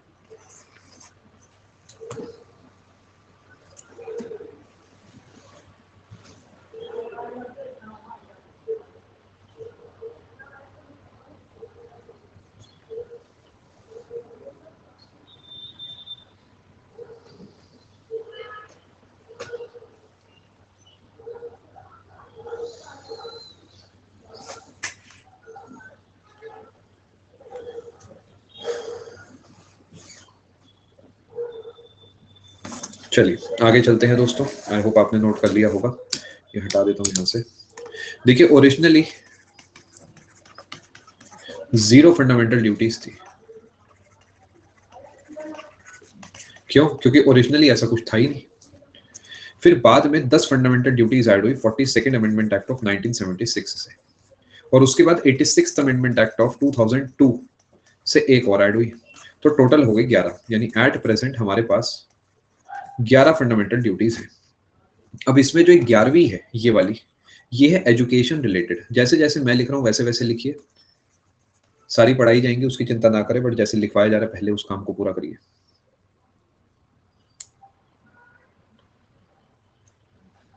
आप सोचिए दिशा जी, क्या राइट और ड्यूटी सेम हो सकती है? नो, राइट मिलता है एक सिटीजन को, ड्यूटी होती है सिटीजन की। तो दोनों अलग अलग होंगे। अब उसके शब्दों में क्या फर्क है वो आपको सही समय आने पे पढ़ाया जाएगा। Originally 42nd amendment act of 1976 के तहत 10 ऐड हुई, उसके बाद 86th अमेंडमेंट एक्ट ऑफ 2002 में एक और ऐड हुई, आज जो है अपने पास 11 है। ईयर सेम है बिल्कुल। थोड़ा समय रुकिए, नोट कर लिया आपने। अब देखिए पेपर में पहले तो इतने डेटा से सारे सवाल बन जाते थे, सारे के सारे मतलब सारे पूरे तरीके, अभी भी बन जाते हैं, बट अभी उन्होंने क्या करा, एक नया ट्रेंड चालू करा है। वो क्या करते हैं, 4 स्टेटमेंट देते हैं और कहते हैं which of the following is a fundamental duty. तो अभी क्योंकि वो इनिशियल स्टेज है ना, तो बच्चे पढ़ के ही आंसर बना लेते हैं, सिंपल से स्टेटमेंट होती है जिसमें लगे कोई अच्छी अच्छी सी बात है, वही आंसर हो जाता है। बट अब समय के साथ वो लोग क्या कर रहे हैं, चेंज कर रहे हैं। चेंज कैसे कर रहे हैं, अब एक तो डाल रहे हैं which of the following is not a duty, और वो जो नॉट है वो भी अच्छी सी स्टेटमेंट है, उसमें कुछ ऐसा है कि सोसाइटी का भला, ये वो कुछ भी, वो 11 पॉइंट में से एक नहीं है। और अब अगला लेवल क्या हो सकता है ना, वो आपसे पूछ सकता है कि बता दो 51A का बी क्या है, यानी 51A का डी क्या है। इस तरीके के सवाल वो पूछ सकता है आगे चल के। अब ये ऑब्वियसली मुश्किल काम है, जिंदगी में 2 ही रास्ते हैं अपने पास, या तो इसे छोड़ के जाएं या इसे पढ़ के जाएं, और इन 2 रास्तों में हमेशा ये चुनना है कि पढ़ के चले जाता हूं, बना बना, नहीं बना नहीं बना। ठीक है, अपनी तरफ से एफर्ट मारना है। ठीक है, समझ पा रहे हैं आप? आगे चलते हैं। अब मैं आपको ये सारी याद कराऊंगा, बहुत बड़ी ऑफिशियल। अब एक एक करके समझते हैं। पहली बात याद रखना, ये ड्यूटी सिटीजन्स की है, यानी जो नागरिक है उनकी ड्यूटी है ये। ठीक है, ये क्या है मैं एक बार आपको समझा देता हूं। सबसे पहले वो बताता हूं जो एंड वाली है, कि 11 नंबर पे आता है रीजनिंग में, जहां तक मुझे याद है, बाकी आप मुझसे बेहतर हैं, आप समझते हैं। It is the duty of every citizen of India. क्या क्या ड्यूटी है जी? हु इज अ पेरेंट, यानी जो सिटीजन ऑफ इंडिया है, अगर वो पेरेंट है या गार्जियन है, to provide opportunities for education to his child और ward between age of 6 and 14 years. यानी हमने 3 अलग अलग बातें पढ़ी। सबसे पहले हमने पढ़ी आर्टिकल 21A में कि भाई 6 से 14 साल तक की जो आयु का बच्चा है उसे फ्री एंड कंपलसरी एजुकेशन मिल सकती है। फिर हमने पढ़ी आर्टिकल 45 में कि भाई जो बच्चा 0 से 6 साल के बीच वाला है, उसका जो अर्ली चाइल्डहुड है वो बढ़िया जाना चाहिए, एकदम बढ़िया करके। ठीक है, और अब हमने पढ़ा फंडामेंटल ड्यूटी में 11वें नंबर पे जो लिखी है, उसमें ये जो घर में जो माँ बाप हैं या जो गार्जियन है, उनकी जिम्मेदारी है अपने बच्चे को पढ़ाना लिखाना। क्योंकि ये बात सरकार समझती है कि जब तक घर वाले नहीं चाहेंगे ना, बच्चा नहीं पढ़ सकता, क्योंकि बच्चे को स्कूल भेजना पड़ेगा। बच्चे को क्या पता 6 साल के बच्चे को स्कूल भी होता है, उसे भेजना पड़ेगा। इसीलिए इन्होंने बहुत बढ़िया मूव करा है कि फंडामेंटल ड्यूटी में भी ऐड करा है, फंडामेंटल राइट में भी ऐड करा है, और साथ में अपने से RTE एक्ट भी पेश करा है।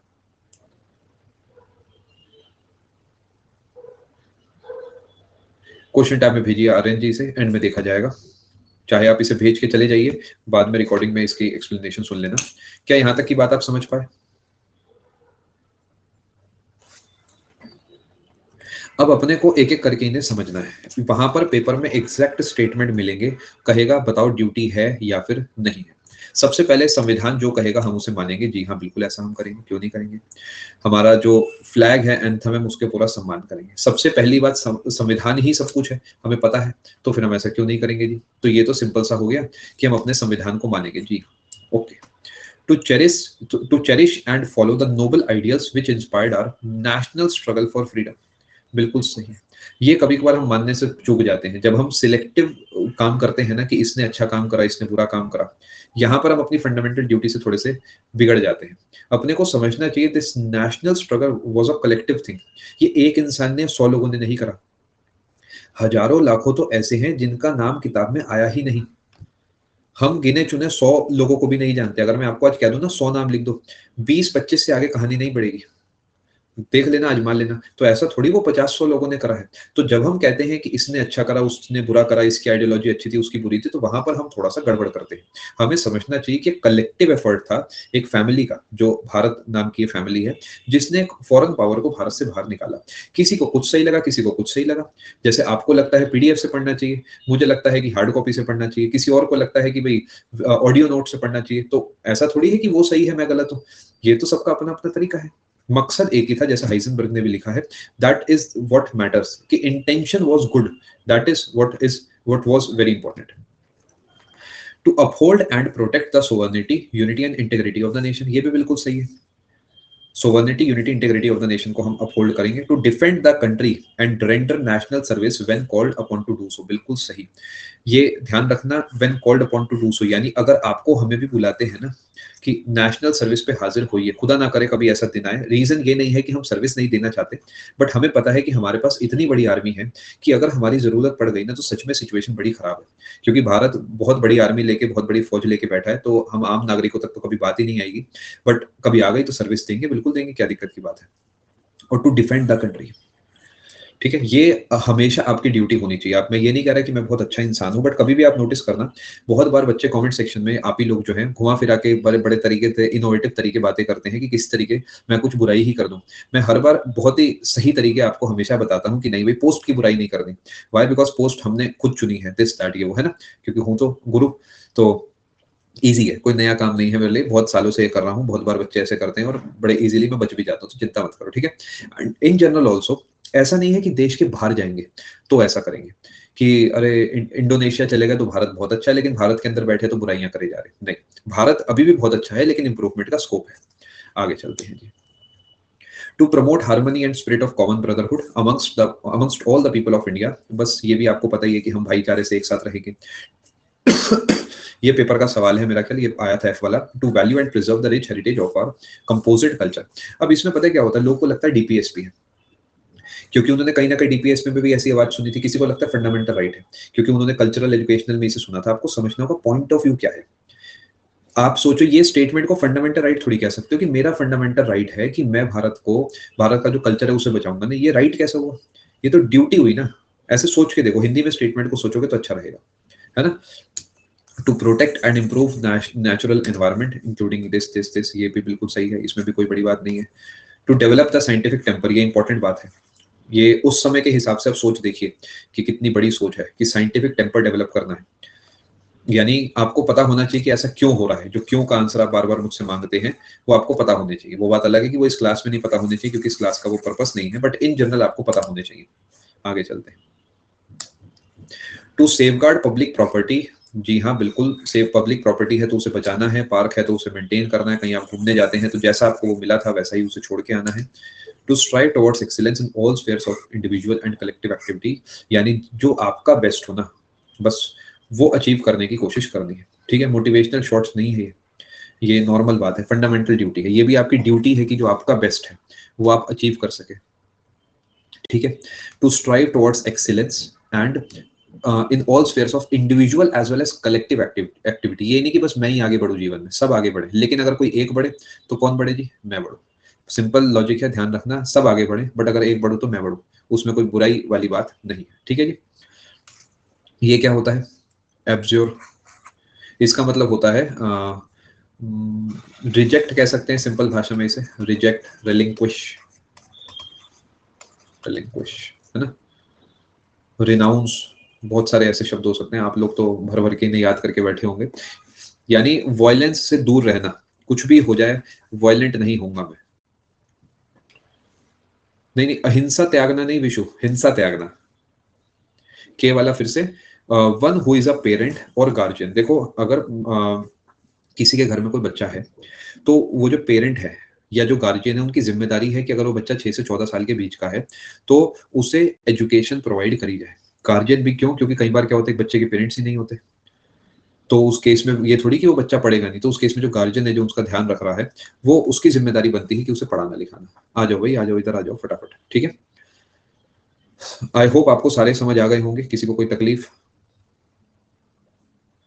सोलोनी डिटेल में लिखिए क्या आप कह रहे हैं, सब समझ आ रहा है?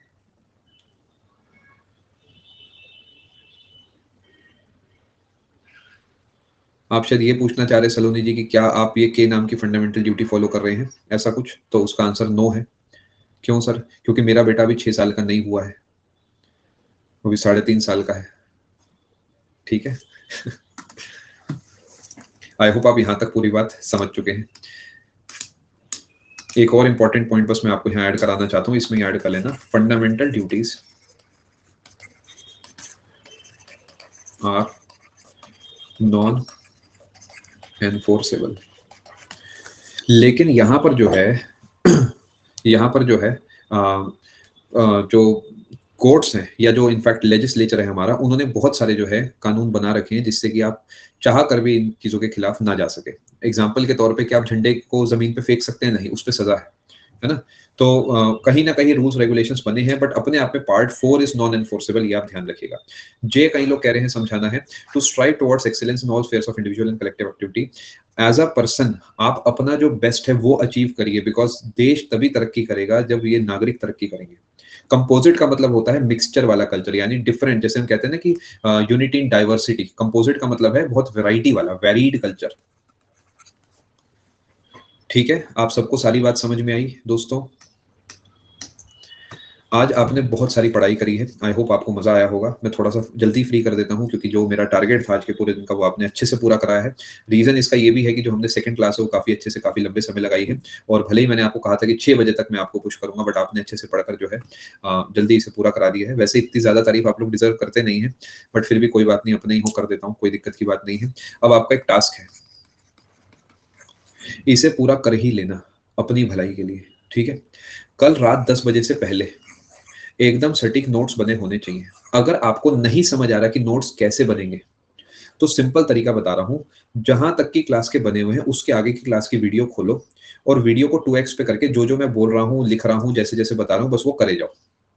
अगर कल रात 10 बजे तक नोट्स नहीं बनेंगे तो आप पीछे रह जाएंगे, क्योंकि अब मैं इसके बाद अगले टॉपिक्स को शुरू करूंगा। अब बड़े टॉपिक्स है, यूनियन बहुत बड़ा टॉपिक है, अब इस क्लास में और कुछ नहीं होगा, ठीक है। अब नहीं, फ्रेश डे से हम लोग शुरू करेंगे। यूनियन अपने आप में बहुत बड़ा टॉपिक है, उसे आपको आने वाली क्लास में पढ़ाऊंगा, चाहे एक क्लास मुझे ऐड करानी पड़े, चिंता ना करें। बिल्कुल बेफिक्र रहिए, अच्छे से ही पढ़ाया जाएगा आपको, और बाकी जो क्लासेस आने वाले दिनों में होंगी वो भी मैं ऐड करा देता हूँ आपके लिए, ठीक है। चलिए, आप सबका आने के लिए बहुत बहुत धन्यवाद, thank you so much, God bless, take care, goodbye, thank you, ख्याल रखिए अपना, मिलते हैं आप सबसे आने वाली क्लास में। अगली क्लास आपकी है 7 बजे स्पेशल में, उसके बाद अगली क्लास आपकी है 8 बजे स्पेशल में। Thank you so much, God bless all, take care, God bless, thank you.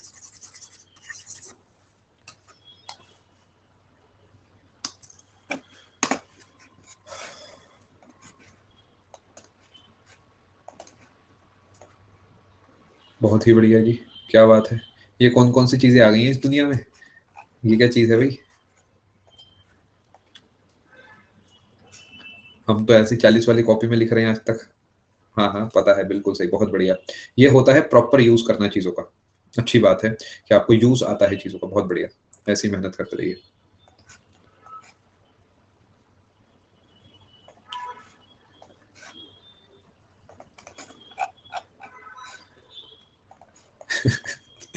क्या बात है, ऐसा क्यों? आवाज मेरी अलाउद्दीन खिलजी जैसी है इस वजह से? क्या रीजन है?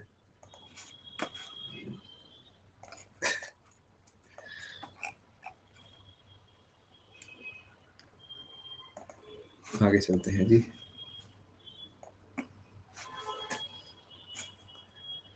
देखो, ऊपर वाले की कृपा है कि ये आवाज का फायदा आप लोगों को बहुत होता है, पता है, बिकॉज जो बोलने का तरीका होता है ना, ये मैंने अपनी लाइफ में देखा है, सीखा है, बहुत ऑब्जर्व करा है, उससे बहुत फर्क पड़ता है कि कौन से शब्द की टोन कब हाई हो रही है, कब लो हो रही है, वो चीजें दिमाग पे इम्पैक्ट डालती है। तो अगर मैं क्लियर बोलूंगा ना, साफ साफ बोलूंगा, तो उससे मतलब चीजें अच्छे से याद हो जाती है। नोट्स आपने बहुत अच्छे बनाए हैं, बट ये थोड़े छोटे हैं, ये मतलब अपन लोग इस तरीके कॉलेज वॉलेज में फर्रे बनाते थे, बट हाँ मतलब अच्छे बनाए हैं आपने। मैं पढ़ तो नहीं पा रहा, बट हाँ अच्छे हैं ये। नहीं, बिल्कुल सही है, अच्छे नोट्स बना रहे हैं आप लोग।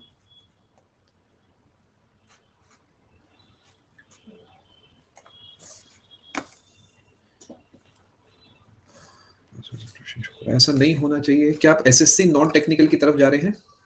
कोई और बता सकता है कि ऐसा डॉक्टर स्ट्रेंज को क्यों देखने को मिल रहा है? क्योंकि आप लोग सिमिलर चीजें फेस करते होंगे। आगे चलते हैं, नॉन टेक्निकल में जाना है आपको। नॉन टेक्निकल से जाकर आप एक बार चेक कर सकते हैं। रूपी मॉर्टगेज जो है वो एक तरीके का लोन है, जो आप कोलैटरल को रखकर लेते हैं। यानी मॉर्टगेज लोन्स होते हैं, फॉर एग्जांपल अगर मैं अपने मकान पे लोन लेना चाहता हूं तो हो सकता है मॉर्टगेज लोन हो। कोलैटरल वो एक एसेट है जो आपका है, जिसके बदले आप लोन लेते हैं, यानी it is a kind of loan, it is a kind of asset. आपस में बातें कम करें। यस मोनिका जी, एफडी का सीक्वेंस आपको बहुत अच्छे से नोट करना है। देखिए, मेहनत तो मैं मोनिका जी ज्यादा ही कराता हूँ, बाकियों के मुकाबले मैं बहुत मेहनत कराता हूँ, बट सोच के देखिए, एक बार ही तो लाइफ में करनी है। कल को मैं तो चाहता हूँ आप लोग कोई बड़ा पेपर भी दें, तो सोचिए उसमें दोबारा थोड़ी आपको ये सब पढ़ना है। नोट्स बन गए बस, बात खत्म पूरे जीवन की। दोबारा दोबारा थोड़ी लिखना है अपने को। बहुत बढ़िया,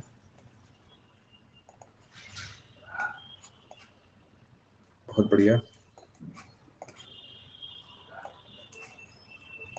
रॉबिन जी, सोने से पहले अगला दिन प्लान करके सोया करें, बेसिक सी बातें हैं, फिर से बता रहा हूँ। और सोचिए कि ये नहीं तो क्या, टाइम बाउंड मैनर के अपने आप को टारगेट्स दीजिए कि 1 हफ्ते में मैं इतना पूरा करूंगा, 2 दिन में इतना पूरा करूंगा, और उस चीज को पूरा करने की पूरी कोशिश करिए। पूरे चांसेस हैं कि आप जो है टारगेटेड स्टडी नहीं कर रहे, कि डे वाइज प्लान आप नहीं बनाते हैं सोने से पहले, जिस जिस वजह से दिन में आप कुछ भी कर रहे हैं, उससे नहीं काम बनेगा। और आप पहले से तैयारी कर रहे हैं, तो ये बात मैं आपको पहले भी आई थिंक कई बार बता चुका हूँ।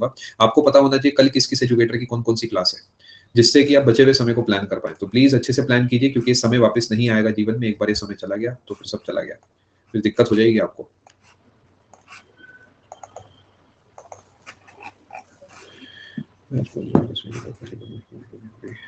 चल, अगर ऐसा है तो एक तो ना आराम आराम से पढ़ो, जल्दबाजी मत करो, आराम आराम से अच्छे से समय लेके समझो, हर क्वेश्चन को 2-2 बार देखो। जैसे कि आपने एक बार एक एजुकेटर की एक वीडियो में देखा कि उसने ऐसा कुछ बताया, एक बार उसे दोबारा सुनो, वीडियो को पीछे लेके जाओ। हो सकता है कोर्स हो जो 200 घंटे का, उसमें आपको 400 घंटे लग जाए, आपको 4 महीने लग जाए, but that is the only way out. आप उसे करो और उसके बाद धीरे धीरे प्रैक्टिस करना स्टार्ट करो। और इसके अलावा और कोई रास्ता नहीं है। जब तक समझ में नहीं आता ना, तब तक आगे मत बढ़ना। बस अगर ऐसा होता है, मान लेते हैं अलजेब्रा समझ नहीं ही आ रहा, तो किसी और टॉपिक पे चले गए। बट अगर एक बार आपने सोच ली कि भाई अलजेब्रा में मैं आधे तक पहुंच गई हूँ, तो उसके बाद उसे पूरी कोशिश करो, देखो कि वो क्या कहना चाह रहा है एजुकेटर, ऐसा क्या है जो मुझे समझ नहीं आ रहा। एक बार उसे सोचो, समझो, याद करने की जगह समझेंगे तो बेस्ट रहेगा। ठीक है, बाकी तो समय लेती है मैथ्स इंग्लिश, थोड़ा समय आपको देना होगा।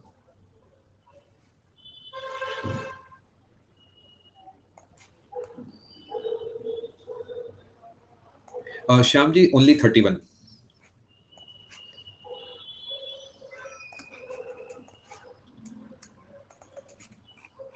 अरे बताओ, इतनी छोटे छोटी डिमांड करते हो यार, बताओ। एक क्या, मैं हर साल आपको 6 दिलाने की प्लान कर रहा हूँ। बस पढ़े जाओ, एक बार जॉब लगे, हर 2 महीने में एक आईपैड आएगा, पूरे मोहल्ले में बांट देना। क्यों चिंता करते हो? पहला खुद रख लेना, बाकी मेरे नाम से बांट देना, कोई दिक्कत नहीं है। अरे 10-11 लाख का पैकेज लगेगा, आईपैड ही आईपैड हो जाएंगे घर में, क्या दिक्कत है?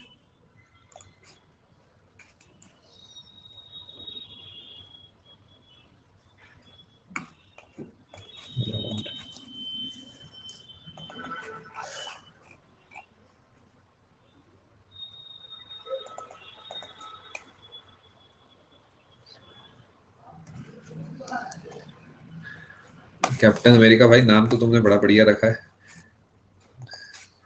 लेकिन बातें जो है थोड़ी अपने जैसी हैं, इंडियन टाइप की।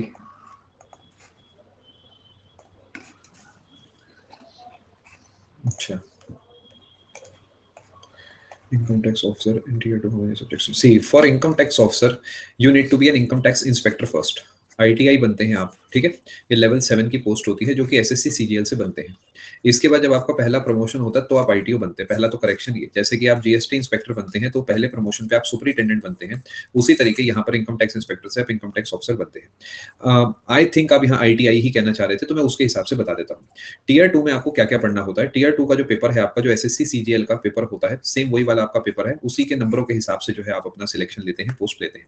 उसमें आपको मैथ्स पढ़नी होती है, रीजनिंग पढ़नी होती है, इंग्लिश पढ़नी होती है, जीके पढ़नी होती है, और क्वालिफाइंग बेसिस पे टाइपिंग का आपका टेस्ट होता है, और एक आपका कंप्यूटर का टेस्ट होता है। इतना आपको करना होता है इनकम टैक्स इंस्पेक्टर बनने के लिए। उसके कुछ साल के बाद, जनरली 5 से 10-12 साल बाद, डिपेंडिंग अपॉन द जोन जिसमें आपकी पोस्टिंग है, आप आईटीओ बन जाते हैं।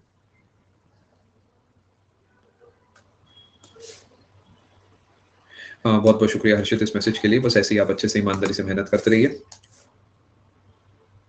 पीयूष जी, आप वो जैसा मैंने आपको बताया, वीडियो से आप नोट्स बना सकते हैं, वो आप करके देखिए। जैसे आप क्या करो, जहां तक के नोट्स पूरे हैं उसके आगे की वीडियो चला लो, और बस वहां से अपने नोट्स बनाए जाओ।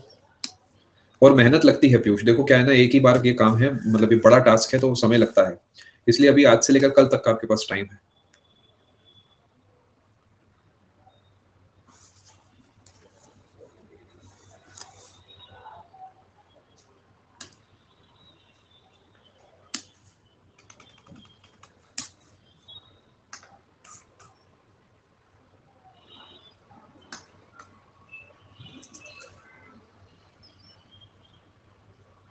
वैसे ना, ये मैंने आर्यन हर आर्टिकल के लिए अलग अलग इन्फॉर्मेशन दी होगी। आप उतना नोट कर लीजिए जो मैंने आपको लिखवाया है, उतना काफी रहेगा। ठीक है, जो मैं अपने हाथ से लिख रहा हूँ उतना काफी है, बाकी समझने के लिए है। बाकी आज जब वीडियो बची हुई देखोगे ना, उसमें बीच बीच में एंड में मैंने इन्फॉर्मेशन दी होगी।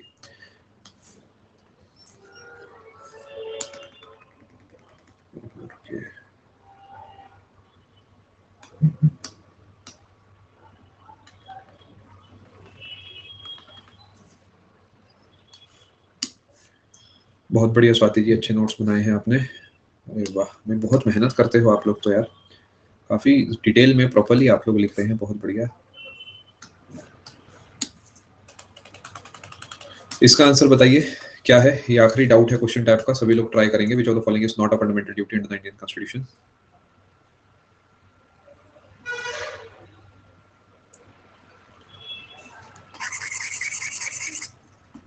D, very good.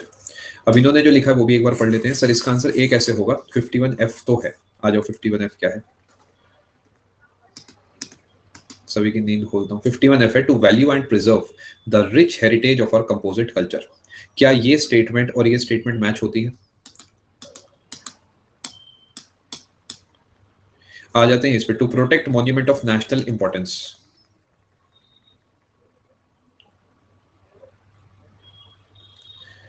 Protection of monuments of national importance, आप समझे क्यों मैं आपको कहता हूं कि भैया वर्ड फॉर वर्ड याद करना है? ये क्यों कहा गया था कि सब पे गोले मारे गए हैं? क्योंकि अगर आप नहीं याद करोगे तो वहीं पे खेला खत्म है। ठीक है, आपने जो सोचा है वो भी गलत नहीं है, ये सवाल ही मुश्किल बना है। रीजन है ऑप्शन नंबर 4। रीजन है ऑप्शन नंबर 4। वाई? बिकॉज अगर ये नहीं होगा तो फिर भी बना लेंगे। But to protect monument of national importance, जैसा हमने डीपीएसपी में पढ़ा है ना? तो अब इसीलिए कहा है कि कल से पहले नोट्स बना लेना, क्योंकि देखो कल से ना मैं अलग चीजें पढ़ाऊंगा। देखो अपना एक तो पार्ट नंबर 1 बचा हुआ है, छोटा सा है वो, उसके बाद हम बहुत अलग चीजें पढ़ेंगे, पार्लियामेंट, स्टेट लेजिस्लेचर, वो बहुत अलग दुनिया है। तो कल से पहले अगर नोट्स बना लोगे ना तो बढ़िया रहेगा। 2-4-5 घंटे लगेंगे बट वर्थ है। ठीक है, सभी लोग बहुत बढ़िया नोट्स बना रहे हैं जी, ये अच्छी बात है। अनुराग जी, हाँ यहाँ पर मैं आपसे माफी चाहता हूँ, आपको डेफिनेटली दिक्कत होती होगी। मैं कोशिश भी करता हूँ कि थोड़ा हिंदी में समझा दूं, बट शब्दों में बिल्कुल मैं मानता हूँ तकलीफ होती होगी। आप एक काम कर सकते हो, मैंने आपको इस कोर्स के ना अपडेट सेक्शन में हिंदी का एक संविधान दिया है, आप उसे भी रेफर कर सकते हैं क्लास के साथ साथ, तो हो सकता है उससे आपकी थोड़ी मदद हो जाए। बट मैं मानता हूँ, मैं समझता हूँ कि दिक्कत आपको होती होगी। बहुत बढ़िया रोबिन जी, नोट्स आप अच्छे बना रहे हैं। तो फोटोज आपने भेजी है, बहुत बढ़िया, शाबाश निशांत, बहुत बढ़िया।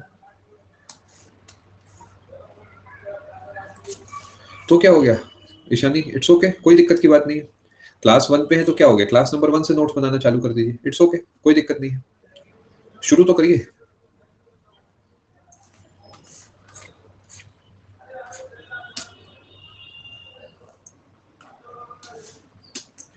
बहुत बढ़िया रक्षा जी, चलिए सभी के सारे डाउट्स मैंने ले लिए हैं। सजेशन है, आपको फायदा तभी होगा जब आप कल रात 10 बजे वाली क्लास से पहले नोट्स बना लेंगे। कृपया अपने ऊपर ये एहसान करिए कि ये नोट्स बना लीजिए, वरना ये जो आपने एफर्ट लगाया है ये खराब हो जाएगा। समझदारी से चलो, ठीक है? किसी वजह से ही बार बार कह रहा हूँ, वरना just for the sake of sitting here मैं यहाँ आता तो मैं क्यों कहता इतना। मैं इसलिए कह रहा हूँ बिकॉज मुझे सच में फिक्र है, मैं चाहता हूँ सिलेक्शन हो जाए। ठीक है, मिलते हैं आप सबसे अब 7 बजे वाली क्लास में, फिर 8 बजे। Thank you so much, take care, God bless, goodbye, thank you.